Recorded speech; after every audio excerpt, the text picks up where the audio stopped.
The story of the Tower of Babel comes from the book of Genesis in the Bible. According to the story, after the great flood that wiped out all living beings on the earth, Noah's descendants began to multiply and spread throughout the land. They eventually decided to build a great city and a tower that would reach the heavens. As they worked on the tower, they spoke the same language and were united in their purpose. But God saw their pride and their arrogance in trying to reach the heavens, and he decided to confuse their language so they could no longer understand each other. Suddenly, the people were no longer able to communicate with one another, and they scattered across the earth, forming different nations with different languages.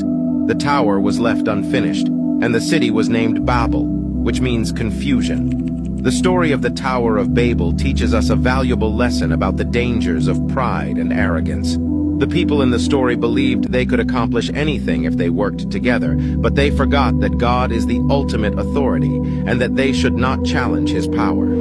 By confusing their language and causing them to disperse, God was showing them that they could not build their own way to heaven. He wanted them to rely on him and trust in his plan, rather than trying to accomplish everything on their own. Today, we can still learn from this story and remember to humble ourselves before God, trusting in his plan for our lives and relying on him to guide us through every challenge and obstacle we may face.